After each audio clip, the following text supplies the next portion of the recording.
আল্লাহ তাআলা যদি দয়া করে আমাদেরকে মাফ না করে, আমাদের বাঁচার কোনো উপায় নাই। আপনি কি ভেবেছেন আপনার নামাজ দিয়ে আপনি জান্নাতে যাবেন?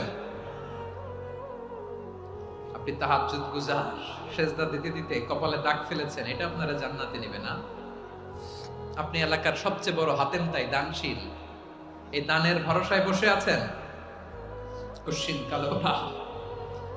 আমাদের নামাজ, আমাদের রোজা, আমাদের ইবাদত, এগুলোকে মিজানের পাল্লায় উঠালে কোনো ওজনই হবে না।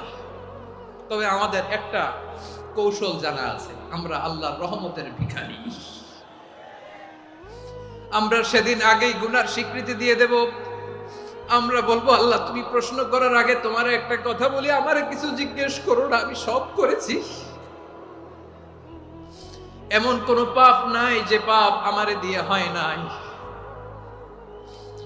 তোমার রহমত দিয়ে তুমি জান্নাতে পাঠাবা, তোমার দয়ায় জান্নাতে যেতে চাই, আমল দিয়ে না। পারবেন বলতে?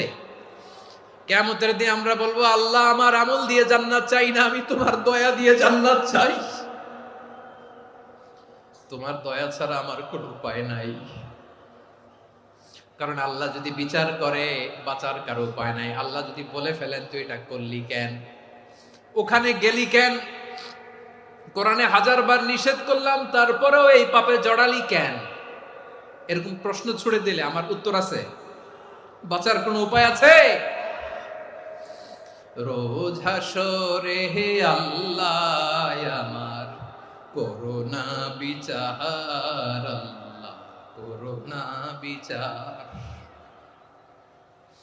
বিচার চাহি না তব দয়া চাই, এ গুনাহগার